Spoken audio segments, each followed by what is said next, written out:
Bismillahirrahmanirrahim. Assalamualaikum warahmatullahi wabarakatuh. Selamat pagi Bapak Ibu. Semoga kita sedang dalam keadaan baik. Yang saya hormati Bapak Sarwadi selaku Kepala Sekolah. Yang saya hormati Bapak Ibu Guru beserta tenaga administrasi sekolah. Puji syukur marilah kita senantiasa panjatkan atas kehadirat Allah Subhanahu wa Ta'ala, atas nikmat dan karunia-Nya sehingga kita masih diberi kesehatan. Tak lupa sholawat dan salam marilah kita curahkan pada Nabi Muhammad SAW yang selalu kita nantikan syafaatnya di yaumul akhir. Bapak Ibu yang saya hormati, pada kesempatan kali ini saya ingin menyampaikan dan juga mengingatkan diri saya sendiri tentang saring sebelum sharing atau tabayun dalam menerima informasi. Sering kita mendengar sebuah ungkapan yang menyatakan bahwa fitnah itu lebih kejam daripada pembunuhan. Ini bukan sekedar ungkapan, tapi ada dalilnya, yakni firman Allah Subhanahu wa Ta'ala dalam Al-Quran surat Al-Baqarah ayat 191. Wal fitnatu asyaddu minal qatl. Fitnah itu bahayanya lebih besar dari pembunuhan. Begitu bahayanya, fitnah tentu membuat kita sebagai umat Islam harus lebih berhati-hati jika ingin menyebar sebuah informasi di media sosial. WhatsApp group atau mungkin perangkat teknologi yang lain kini bukan lagi sekedar jaga mulut, karena mulutmu adalah harimaumu, tapi juga tahan jempolmu.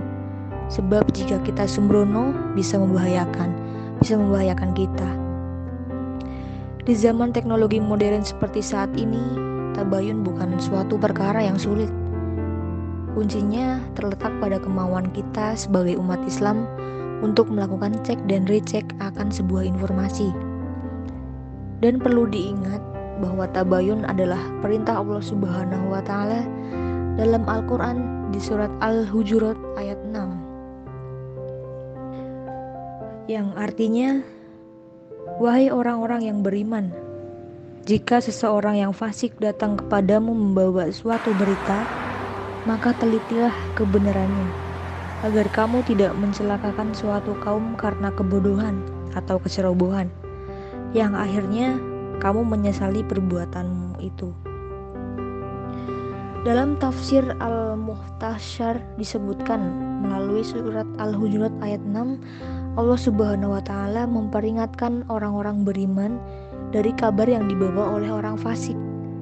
Seorang yang beriman harus memastikan kebenaran kabar itu sebelum mempercayai dan menyebarkannya.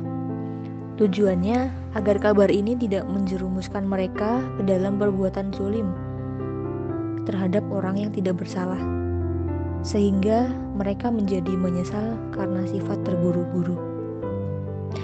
Jadi kalau kita mendapatkan sebuah informasi yang mungkin dari kita juga meragukan isinya, bahkan bertentangan dengan hukum-hukum Allah, ada sesuatu yang menurut kita tidak benar, alangkah baiknya jangan dulu disimpulkan, apalagi disebarluaskan. Saring sebelum sharing. Dilihat lagi, kita cek lagi sumbernya sampai dengan jelas. Kalau sudah jelas, bisa kita sebut sebagai bayinah atau sebuah bukti yang nyata. Seperti itu. Terima kasih. Mohon maaf Bapak Ibu, hanya itu yang bisa saya sampaikan. Apabila ada tutur kata yang mungkin kurang berkenan, saya mohon maaf.